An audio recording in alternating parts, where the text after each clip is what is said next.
Hello, friends. I'm Stephanie, and I'm here to welcome you to the 6th episode of Sacred Sounds, the One License team's educational podcast to help you learn more about sacred music, old and new. You can find all episodes of Sacred Sounds on any podcatcher, Spotify, YouTube Music, and Apple Music, and the One License Facebook page and YouTube channel. You can also follow us on Facebook, Instagram, and X to see the latest from One License. In this episode, David and I interview Reverend Nancy Robbie, equally expert in leading music and worship. Madison discusses how St. Columba illustrates a wide swath of romantic ideologies, and Siobhan guides us through what to do when we don't find the reprint files that we want in the One License database. Thanks for coming on this journey with us. The One License team had a blast creating this episode, and we just hope that you have as much fun listening to it.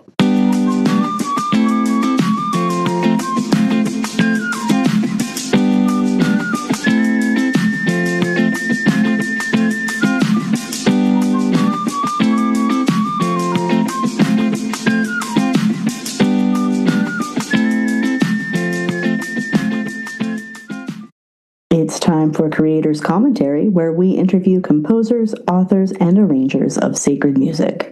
Hi everyone, welcome to Sacred Sounds Creators Commentary. My name is David. I am here with my colleague Stephanie, and we're here today with our guest, Reverend Nancy Robbie. Reverend Nancy, how are you doing today? Very well, thank you. So good to be here with you. All right, well, we'll start this off the way that we usually start the segment. Can you just tell us a little bit about yourself? Who is Reverend Nancy Robbie in a nutshell? Well, I am a recently retired pastor of the Evangelical Lutheran Church in America. And before that, I was active as a church musician for several years. Before that, I was a music critic for 15 years, classical music critic.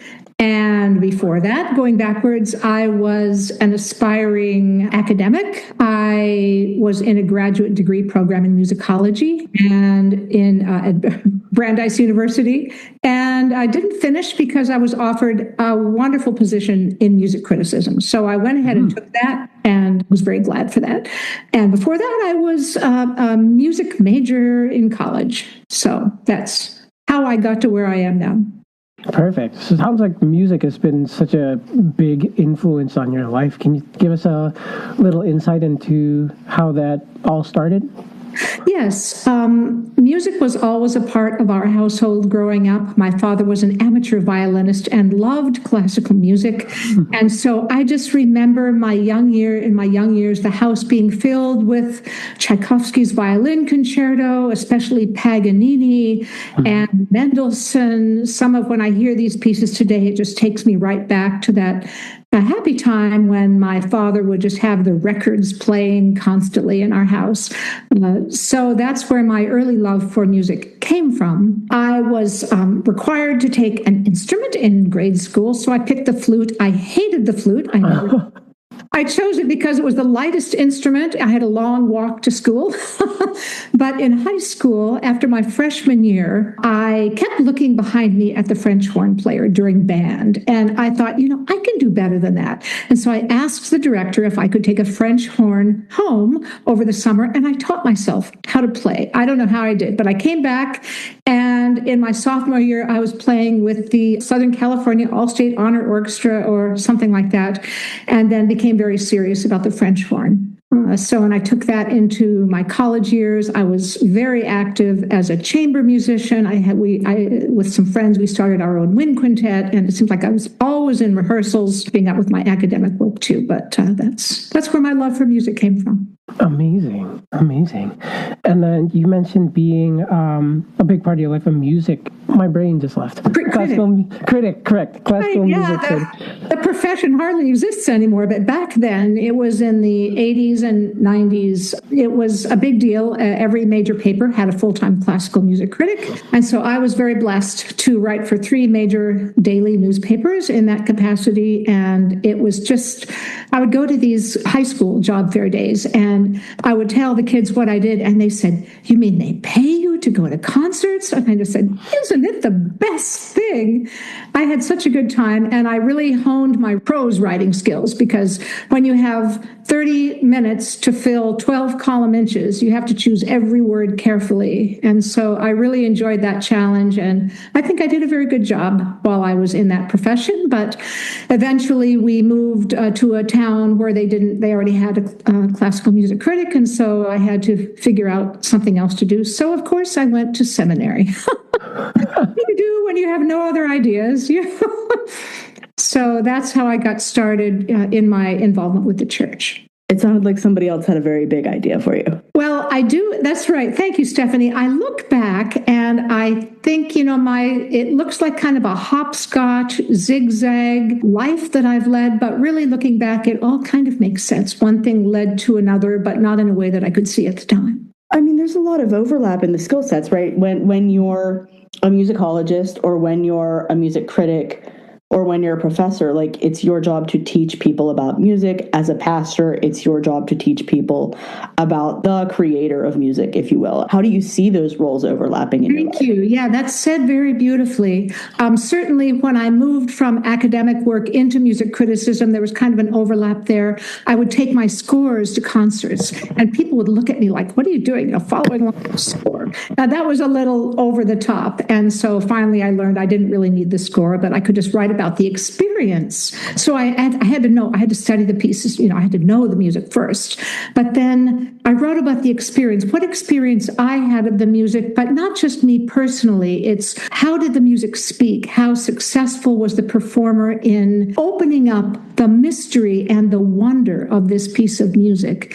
And so I think I was able to do that in a way that was not personal, but could address the experience of music itself. And then actually in my call process for my most recent pastoral position, I had one of the members of the call committee ask me a question. They said, "How did your experience as a music critic, how does that inform your work as a pastor?" But I had never thought of it. And then I realized it's the experience. So I didn't know it at the time when I was a music critic, but it's the experience of God. I wasn't in the church yet. It wasn't that I was unchurched. I was attending church with my husband, but it wasn't my vocation yet.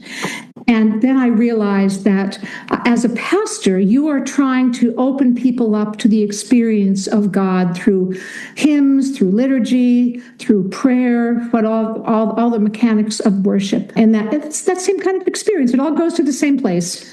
While you're speaking, Reverend Nancy, it brings up in my head the experience of listening to music with your head and then listening to music with your heart. And like those two levels of listening can be applied to like numerous things, right? Yes. And so I'm wondering how you balance those two when you're composing music, like composing with your head versus composing with your heart. And then like, how do you marry those two? Thank you. That's a great question. In the act of composition, I write very small things. I'm not a big orchestral scores or anything like that. I just write exclusively for the church, and my music it's not complicated. And I think that's an advantage. Some church composers write big fancy scores, but I'm more, you could maybe do it in 1 or 2 rehearsals. What I try to do is through the text, I always begin with the text. And even in my piano settings, I'm always thinking of whatever the text is of the hymn and how I can try to open people into the deeper level of what that text is saying. So it's kind of the head and the heart together. So we're using the mechanics of music to lead us into a truth that the Holy Spirit is opening in me as the composer, which I then want to pass along to people for them to experience in their own way. I wouldn't ever expect someone to have the kind of experience with a piece that I have, but I want it to be the kind of thing where they can make it their own and then see God active in the midst of it for themselves, which is really what you're hoping for in worship. Also, you don't want to tell people what worship is about. You want them to discover God for themselves. And we use the term engagement. How engaged are our parishioners in worship? And I used to look out there. It's like, wake up, people. So I would kind of wish they were as excited as I was about what was happening. So when I'm in front of a congregation leading worship, I'm always looking at people, not in a direct way, like right at a certain person, but, kind of scanning the congregation to let them know that I'm alive and engaged, and I'm hoping that they will be too. So putting the heart together. Oh, yes. I'm so moved by all of that. So thank you for that insight. I mean, in that sense, it's almost as if every composer is a kind of pastor then, because the composer leads everyone into this communal worship. Beautiful. That's so well said. And in fact, Martin Luther said, singing hymns is not only proclaiming the gospel, because we know that the gospel in song, we are preaching to each other when we are singing hymns. And I love that insight, and only Luther would think of that. So we are singing the truth of the texts, not just to God and to deepen the faith in our own hearts, but we want others around us to be caught up in this same expression of faith as well. When you lead worship services, do you find your musician coming out? Is it tying the two together for you in that leadership moment? Yes, I think so. In such a way, I hope that's not threatening to the actual musician. But I've worked with some wonderful music directors, and we've been very compatible. So yes, I find myself, in fact, I like to move with the music. I mean, who can't, unless it's the most strict kind of hymn, but especially if there's some ebb and flow and there's rhythm. I mean, I'm not over the top about it, but I want people to know that I'm engaged and that I hear what the music is doing and it's embodied. I try to embody what the music is expressing. I miss it. Now I'm retired, so I'm like, oh, that's what people say. Well, do you miss being a pastor? Well, that's the one thing I miss. I love leading worship. So who knows? Maybe I'll have a chance to do that again someday. Yes, totally. Come to Newcastle, PA. We'll have you anytime. Oh, thanks. But in the meantime, retirement has given me more of an opening to return to music more vigorously. So in these months, I've been looking back into pieces that were like half done and cast aside, and some are, promise and possibility, and others don't. But it's really been a wonderful journey of discovery for me in this new vocation as a really kind of a full-time composer now. Speaking of your compositions, you said that when you're composing these pieces that have text, you like to start with the text.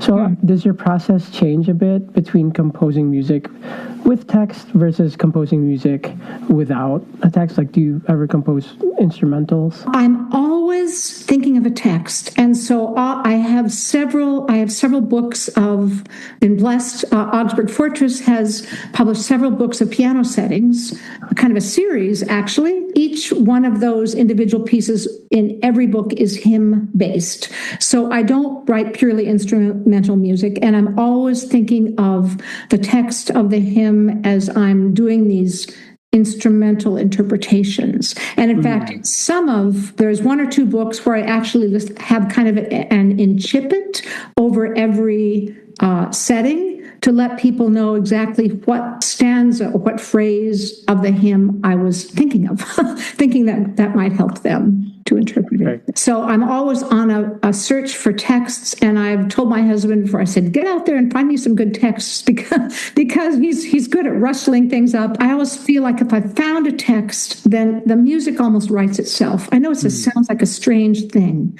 but if once I latch onto a text, all of a sudden I just hear what I can make of it. And you'll laugh at this. Sometimes if I have a nice tune that just emerges, I think, has Marty Haugen written that already? 100%. I really thought you were going to say Marty Luther, but no, Marty Haugen is like, oh, has Marty Haugen already written this? So, because he's got every tune as a winner that he's written. Well, I mean, as not to paint with too broad of a brush, but I feel like Luther, out of pretty much any church leader, has given the most explicit theology of music. Yes. I mean, Yes, do you find his compositions? Let me phrase it this way. How do they affect you? Yes. So Luther's understanding of music was very profound. He called himself an amateur, but yet the music he wrote was very sophisticated. He really just wrote the tunes, but they're very, I mean, as we know from A Mighty Fortress, it's really complicated and intricate and very well conceived. He said, next to theology, music holds the highest place. And so he held tremendous regard for the power of music to communicate. And his early hymns were, all of his hymns were really intended to stir up passion for the gospel being proclaimed in, he would never use the word Lutheran, he didn't like that adjective, but for the gospel to be proclaimed in a pure way that is absolutely faithful to Scripture. And so he saw hymns as almost kind of advertisements for for good theology. So that was his way of promoting the truth of Scripture and how he interpreted God to be working through him. So his vocation. What is his vocation as a pastor and a theologian? He would take that into these amazing texts. He'd write the tune, and then the texts were so incredibly profound. They'd be like a whole opening of his soul, very strategically, one stanza after another, moving through, first of all, the joy of life in God, and then the challenge of sin and what sin does to us and how we work through the gift of God's Son for our sake, what that means for us, and how we then kind of incorporate it into our lives in Christ. And so each of his hymns does this in a different way. So his marrying of text and music is really the thing that I think gives the entire Lutheran Church still its impetus, even today, 500 and some years later. David and I are both Catholic worshipers, but with a very great appreciation for all of our Lutheran brothers and sisters and all they've given to God. Well, and a very good understanding of Lutheran theology. Well, musicologist to musicologist, anyone who loves Josquin is a friend of mine. Oh, Josquin, yes. Oh, my goodness, yes. We used to try to sing through Josquin in graduate school. We'd sing through Josquin masses from the original notation in parts. Now, that was fun. I'm breaking out into a cold sweat at the thought of trying that. It was crazy, yeah.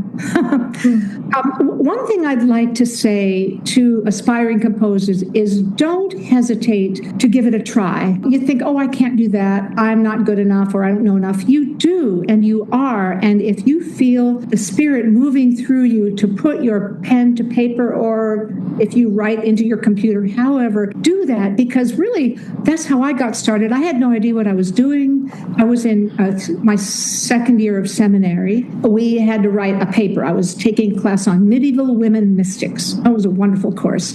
And so for my paper, I decided to take some of their writing, the writings of 5 of these women, and take kind of excerpts, and I created musical settings of those words. I had no idea what I was doing, but I really liked the way it came out. And then I thought, maybe I can do this. Then I was writing just little things for worship, and finally there was a composer, maybe you know the name John Carter. He's a very prolific, he and his wife Mary Kay Beal, very, very prolific in especially choral anthems and piano music. And so he lived in Columbus, Ohio, where I was going to seminary, and after worship, he said, you should send that in. I said, oh, come. And I did, and it was accepted.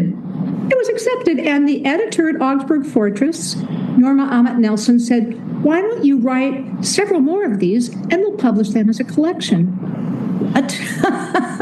If you feel the Spirit moving you to do that, follow that voice of inspiration and send it in. Show it to a few people. Maybe have your choir or somebody's choir sing it through, and if they like it, then it's good to go. That's a great piece of advice for aspiring composers and musicians. So that brings me to the question: if you were to give your younger self some advice, if you had the opportunity to do so, what would that advice be? Oh boy, I think I would tell myself to embrace who I am at that time in my life, because I think, I don't know, I always thought I wasn't quite good enough, or I wasn't quite smart enough, or adept enough, or I was maybe second or third tier in this or that or the other. So I would just say, believe in yourself for who you are in that moment, and don't try to be tier 1 if you're really not. Just love tier 3 and make the most of it that you can where you are. So that affirmation of who we are in that moment of our life, and then as we grow, then maybe we become, something more or something else, but not discounting the gifts that God gives each of us at every stage of our life. It makes us question too, like, how do we define tiers? Because every piece of music has its own merits to be judged on. If you've ever read or worked with Susan McClary, her big question is, what are the pleasures in this music? If you would judge Beethoven 5 on its ability to be a string quartet, it would fail. It would be a tier 0.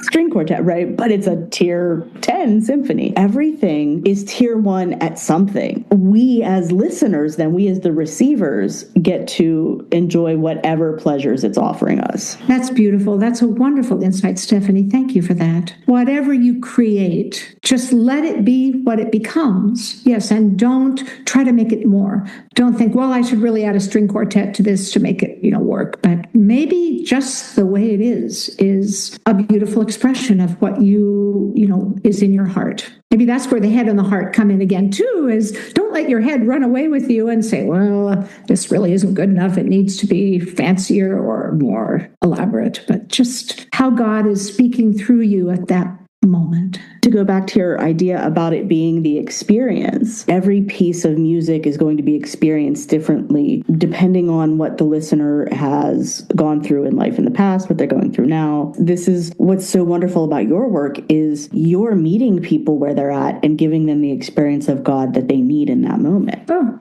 wow, that's beautiful. Thank you for saying it that way. I hadn't really thought of that. That kind of overlaps. So in my work as a music critic, I would say what I'm looking for is just the piece, the way it was written. Don't put a lot of stuff into it. Don't overlay your ideas and, pushing and pulling and laying your personality on top of it. Just let it be what it is, so that people can then experience it for themselves in their own way without this added layer of interpretation. Have it be an experience of God in that moment for that person, and making that as available as possible to them. That's such a profound thing to think about, that when you compose a piece and you put it out into the world, it meets, like, your experience meets the experience of all those who listen and worship with your piece. This marriage, honestly, if it's prayer, it's like a marriage of your souls. And then the humbling part is you don't even know who you're affecting and how many people you're bringing closer to God in worship. That's profound. So that almost makes me cry. You said that so beautifully. Yeah. That's right. And I haven't had lots of things published, but when I've been in, say, a publisher reading session, when one of my pieces happens to come up, and especially if it's the first time, if it's never been heard before in public, it's like, it's so powerful. I can hardly contain. It's just a little piece, but I think, how are people hearing it? How are they receiving it? Is it something that means something to them at this moment? And what would that be? And it's almost like giving birth to a child. Here's my child. What is the world going to make of this? Will they accept it or reject it? Is it weird? Do they love it? Is it like, there's so many things that go through your mind.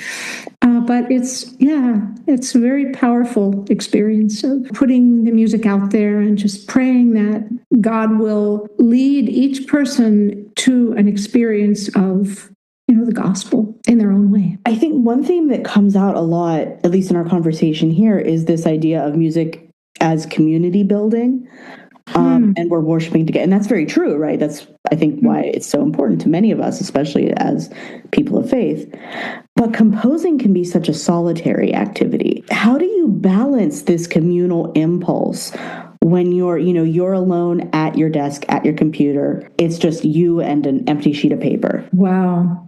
I don't know if there's a good answer to that. I think that composing is a solitary experience, and if you're fortunate enough, which I'm not right now, to be the musician in a congregation where you can take it into worship and what do you think of this and help me refine it, then that's really a gift, and then that makes it a little less lonely an experience till you take it back and maybe make some changes.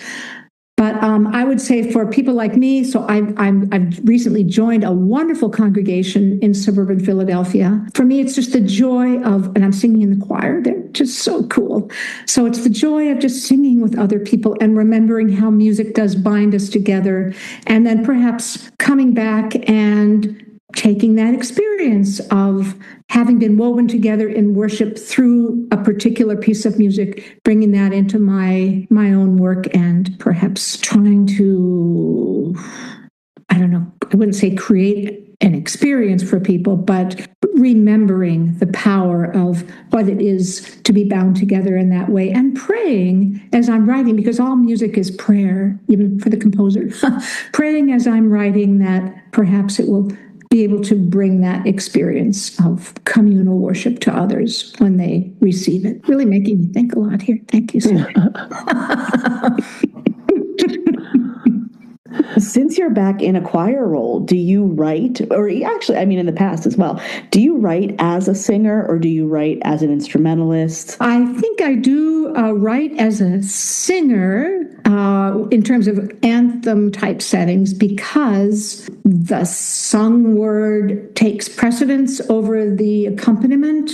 I think if the accompaniment was to dwarf the voices, then that might be a distraction. So I think as a singer and how I can encourage the voices that will hopefully be singing this piece to be able to love what they're doing. So right in a comfortable range, not too challenging, but interesting enough that it makes them, sit up and take notice. So you don't want a bunch of quarter notes or a bunch of half notes, but try to have some interest weaving through the music. So I'm not a singer by nature. I'm, a French horn was my instrument, although we always like to say French horn is the closest instrument to the sung voice that there is. You're really literally singing as you're playing. In fact, the best French horn teachers would have their students actually sing the music and then play it.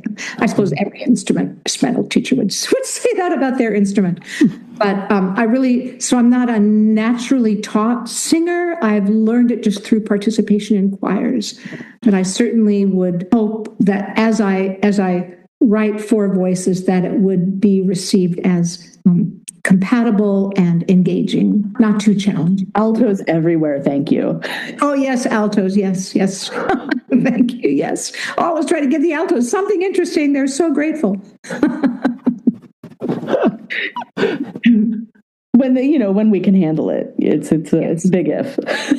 Reverend Nancy, are there any upcoming projects that you have coming up that you want to tell us about? Well, actually, as I was digging through my files, I found, which I guess I kind of knew I had, but I hadn't looked at it in 20 years. I found that song cycle of the Women Mystics pieces. And it's not in my computer because it's so old. And so as soon as I'm finished, I'm trying to get my 12th piano book done.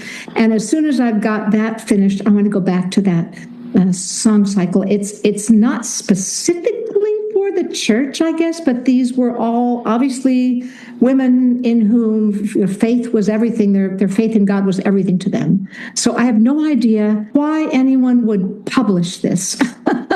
So I'm not writing that to be published, but I really am looking forward to getting back to it and seeing what I can make of it. And that my current piano book could be a total dud too. My last one before, they've all been familiar hymn settings from our common hymnals. This one, I'm going back to the earliest Lutheran chorale book, the tunes, most of which are by Martin Luther, and trying to do kind of contemporary settings of those and seeing what I can make of it. So it's kind of a wacky idea for a book, but we'll see where it goes. Is that one of the Johann Walter collaborations? Yes. Gosh, you are a musicologist. Yes. So the Geistliche Gesangbuch 1524. Yes. So Johann Walter has some of those tunes in there too. So yes. And I'm researching each tune as much as I can find out about it, the character of it and why it was written and in what context, and then seeing how I can bring that into some kind of piano setting. So.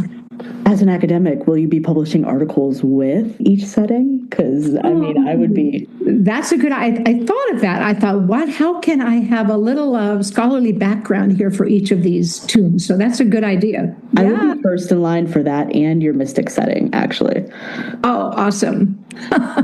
What mystics made the cut in your song cycle? Hildegard of Bingen, Hadvige is one of the other names, Julian of Norwich. I'm just not remembering the other two right now, I'm sorry. But from that genre, I'm particularly excited about the Hildegard because there's a publisher I just learned of called Hildegard Press. And I thought, well, maybe they'd be interested in this. Yeah, it's been really a wonderful thing to rediscover the powerful writing of these people from so long ago that had so much to say. That sounds so exciting. That Mystic collection, I think, to me, that sounds so exciting because I feel like I honestly believe that anything that's written, anything that's composed, I feel like it's living. And so I feel like your musical interpretations of this text, I feel like you are going to add your energy into the already living energy of those mystics texts, and it's just gonna, this has been the theme of this conversation, the marriage of your energy with their energy, and that then being experienced by whoever you choose to experience it with, or whoever God allows you to share that with. That sounds it's gonna be great. Thank you so much. When I went back and opened my folder, I remembered that as part of this project, I wrote a dramatic scene, a verbal scene that accompanies each one, that out of which I took the excerpts. And so this is 20 pages long of theatrical type. I even wrote in theatrical directions. I was I totally forgot I'd done that. So I have no idea what to do with all that either. But you're right. Hopefully all this could, it could recharge the experience that people will have of the powerful voices of these women from so long ago, but they're speaking to us, as if it was today. So yeah, I'm feeling like a 21st century Ordo Virtutum here. I feel thank you. That's great encouragement, because part of me, this is the maybe the little bit of the naysayer thinking, who would ever publish this? Why put all that effort in? Because some of the notation is very complicated. So how am I going to figure out how to even put that into the notation program? But thank you. I will persevere. Yes, I would love to. I am not a singer. I'm a clarinet player, so I don't know what I would do, but I would love to listen to it. Well, thank you. That's great encouragement. That's just, working in a fairly solitary context now without a church. I don't have I go to church, but they don't know me as a composer. They know me as a choir singer. That's really wonderful encouragement to have. So I appreciate that so much. I mean it. All right, Reverend Nancy, if you had to leave our listeners with one thing that you would want them to remember you by, what would that be? Just open your heart to the power of music as an experience of God. I think maybe this is, when you asked me what I'd like to remember, what I would like to tell my younger self, this was one of the thoughts I had, is all music is, and it was created, even if the composer didn't think that way, everything comes from God. Everything in the universe comes from God. And as Luther knew well, God has given us this incredible language of music to use to open up deep truths truths that would not have been accessible to us otherwise. So I would just say, when you listen to music in whatever context, on the radio, when you're going to the symphony or whatever, be in the moment with your heart open with whatever that music has to give you. You know, don't just, I'm blessed to be attending the Philadelphia Orchestra as often as I can. And oh my goodness, you know, I'm just like sent to the moon and back to some of the things I've heard there. And I look around, it's like people are like, are they even there? Like, be present in the midst of this gift that God has given us in whatever way you can. Especially in the 21st century, it's so easy to be inundated by a glut of recorded music that we forget to appreciate that communal worship, a communal act of creation, participation in God's work. Yes, absolutely. Right. So this music all comes from God. We are taking it just like we do with everything in life. Why are we here? We're here because God has given us certain gifts, and we are giving those back to God through the gifts and abilities that we were given, and offering it back to God as praise and thanksgiving. We do that through music as well.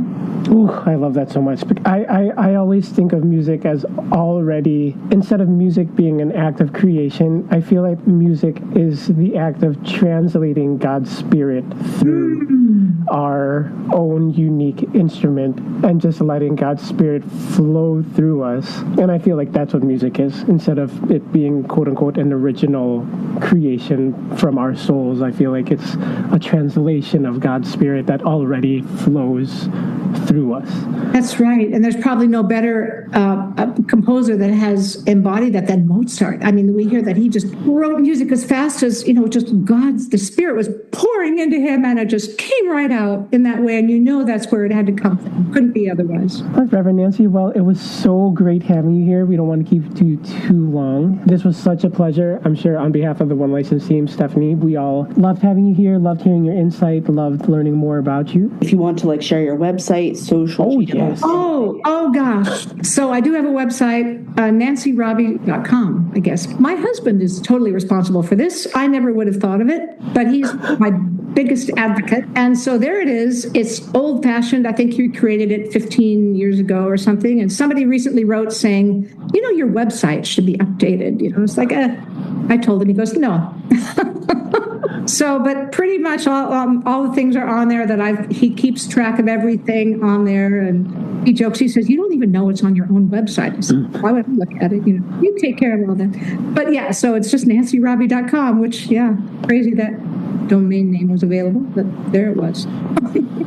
Perfect. Thank you for asking. It was great having you, and we look forward to seeing what you have coming up in the future.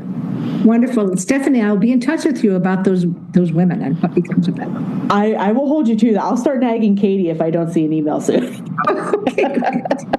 All right. Thank you both for this wonderful invitation. Thank you.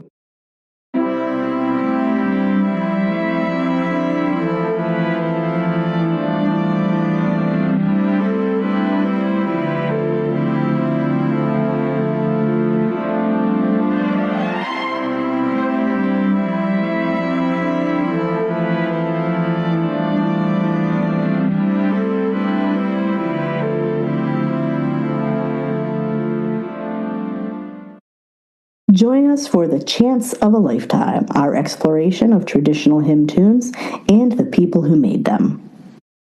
Welcome, everyone. Hey, Madison, thanks for coming along again this week. For listeners to the show, each episode, Madison's going to be telling us the story of a different tune in the public domain. Absolutely. So exciting. And I'm excited too. So lead us in. What's today's tune? Today, I want to talk about a popular tune that is representative not only of Irish sacred music, but larger cultural trends across Europe in the 19th century. That sounds like a lot for a single song to take on. It's a very cool story for sure.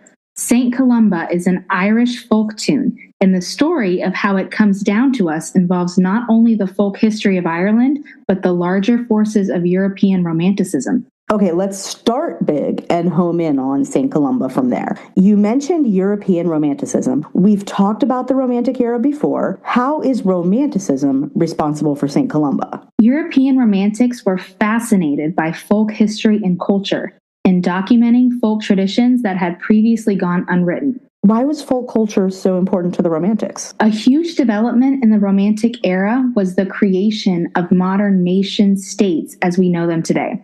Territories like Germany, Italy, Austria-Hungary, and Poland were fighting to unify themselves and break the yoke of foreign occupation. Meanwhile, France underwent a century of violent turmoil. In all cases, folk culture became important because pretty much every group of people in the Romantic era was working hard to define itself by its folk customs and art. The Romantic era sounds like an exciting one. It was. Remember that Romanticism arrived on the heels of the Enlightenment, an era in which politicians and philosophers began to argue for democracy and self-determination. So during the Romantic era, populations began to fight to overturn monarchies and aristocracies.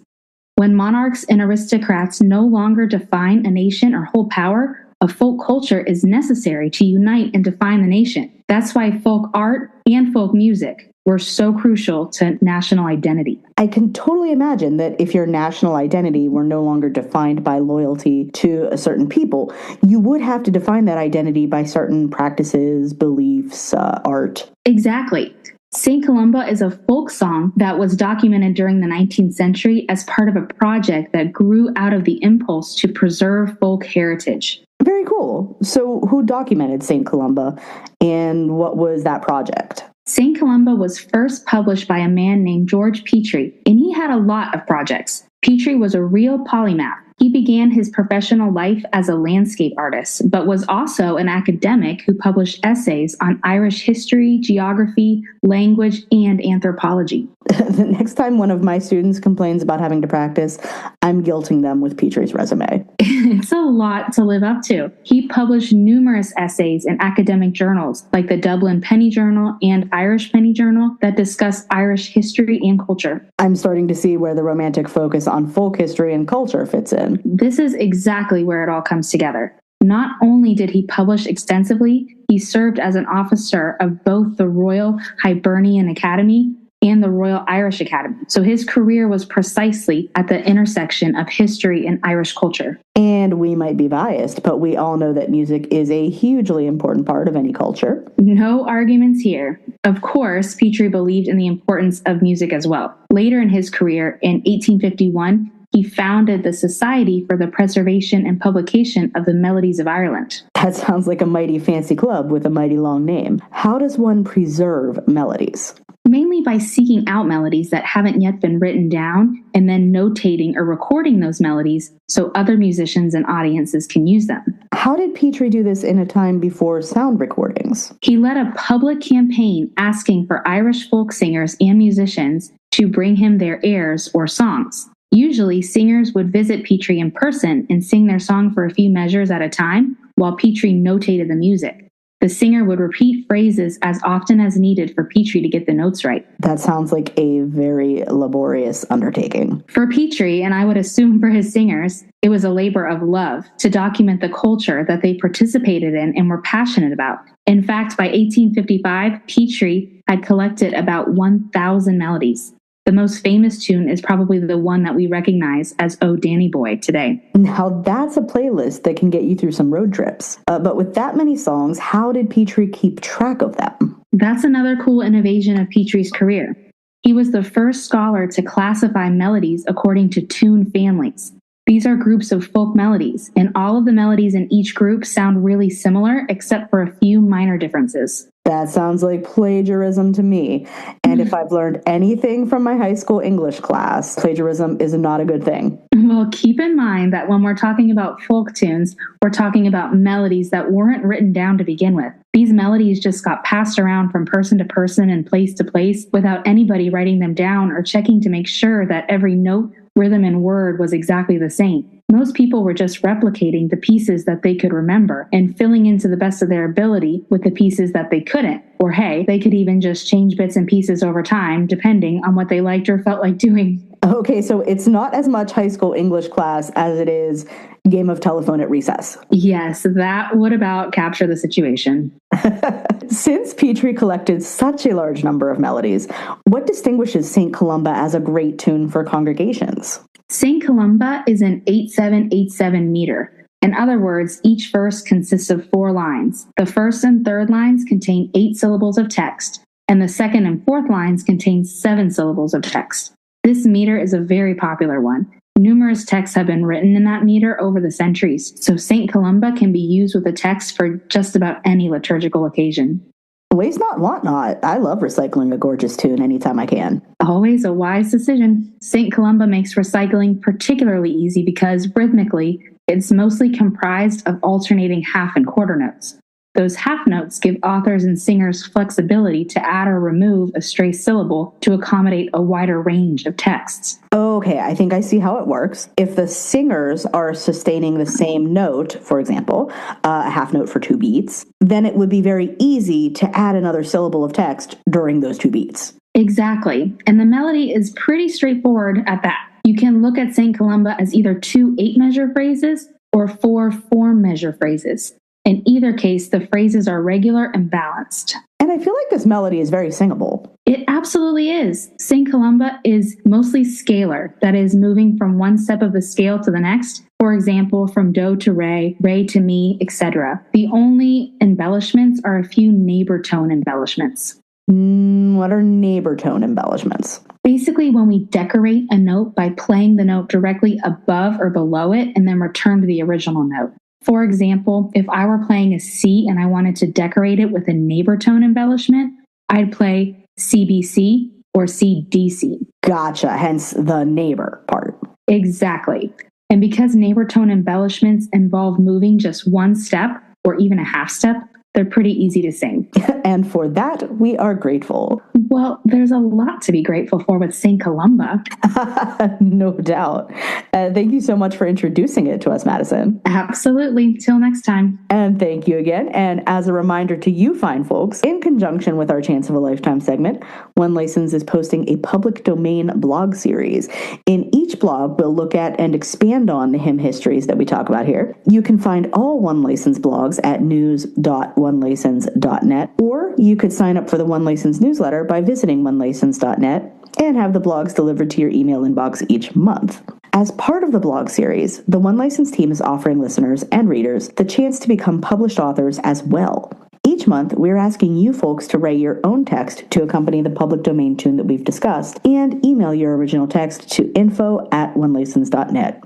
The One License team will publish a few of our favorites in the next blog post so that we can all expand our poetic repertoire and worshipers all over the world can incorporate your inspired poetry into their praise.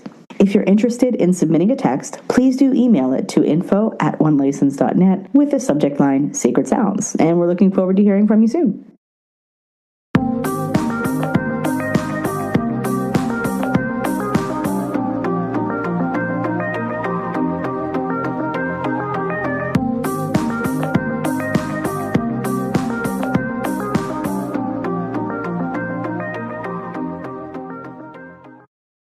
Let's get back to data basics. In each episode, we'll offer a mini tutorial about the One License website and how to secure copyright permissions. If you have a question about any aspect of copyright usage, please email the One License team at info@onelicense.net with the subject line Sacred Sounds. We'll answer as many questions as possible in future episodes. Hello, everyone. Hey, Siobhan. Thanks for joining us. Oh, I'm happy to be here. I'd like to answer any questions we have. Well, the one on my mind is, I've been searching like you taught me, and I'm usually able to find the song that I need. But the problem is I can't download the music for some of them. In some database records, I don't even see where the music is. So do you mean that you're trying to download reprint files and you can't get them from the database? Yes, it's killing me. Okay, well, the good news is that if a member publisher has added a downloadable reprint file to One License, it will automatically show prominently in the database record, and you won't miss it. Okay, I know I've seen the files in some database records, but you're telling me if I don't see the files pop up immediately, there aren't files in the database? Yes, that's correct. If there aren't files for the song I want, can I email One License to add them?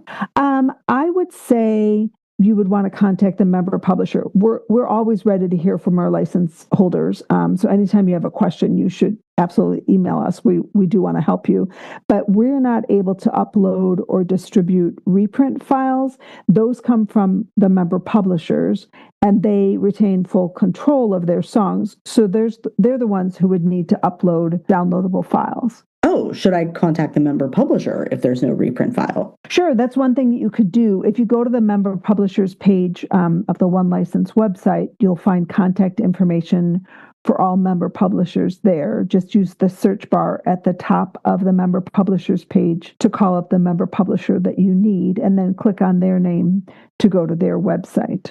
You said contacting the member publisher is one thing that I can do. What's the other thing? Actually, there's a couple other things you can do. If you have the reprint license, and if the member publisher has approved the song that you want to use for reprint usage. We love options. Hit me with it. I would say my first recommendation would be to check the database for any other reprint files that might contain the song you're looking for. If your organization has reprint permissions, you can use any reprint file in the database, even if it doesn't come from the hymnal or resource that you normally use. And what if there's no reprint file in the database? So as long as the member publisher has approved the title for reprint usage, you could make a copy of that hymn from a hymnal that you have access to that is permitted by the reprint permissions. Oh, okay. I know my church has a few odd copies of older hymnals that we don't use anymore lying around. So if there's a song in those old hymnals that's not in the hymnals we use now, I could photocopy the song out of the old hymnal and pass out the photocopy. Right. As long as the member publisher has approved that title for reprint usage, yes. You can do that. Then what if the song isn't in our old hymnals either? Well, there's an opportunity for your church to get creative. You can make your own reprint. How? Any way that works for you. If you want to make a text-only reprint, you could simply type out the words in a Word document or a Google Doc or any, word processing file, whatever software is easiest for you to type in. Reprint permissions allow you to do that. But our bulletins usually have the melody in them as well. Right. So you can include music notation in the reprint that you create. That's part of the One License reprint permissions. And there are lots of music notation software applications that technology is available if you're interested. How much time does it take? Well, there might be a bit of a learning curve as you get used to new software, but the more you use it, the more comfortable you'll feel. And notation software can be a powerful tool for good worship. You might even consider having the trained musicians in your congregation take turns notating songs, or have student volunteers maybe join in the effort. Honor students are often looking for volunteer hours, so this might be an opportunity for the music students in your congregation. Okay, so the bottom line is we're not stuck even if I don't see a reprint file in the database. Yes, there are always options. I'm ready to go create, so thank you for this opportunity. Hey, you're welcome. See you next time. Thank all of you so much for joining us on this episode of Sacred Sounds. It was a treat for the One License team to have these conversations, and we're looking forward to many more like them. Next time, David and I interview Professor Deanna Witkowski, who is equally active as an academic musicologist, composer, and active music minister. Madison explains why Hamburg is such a great teaching tool, and Siobhan answers some burning questions from listeners who want to know more about One License's new recorded audio license. Just a quick reminder that you can find all episodes of Sacred Sounds on any podcatcher, Spotify, YouTube Music, and Apple Music, and the One License Facebook page and YouTube channel. You can also follow us on Facebook, Instagram, and X to see the latest from One License. Until then, Lord, open our lips, and our mouths will proclaim your praise.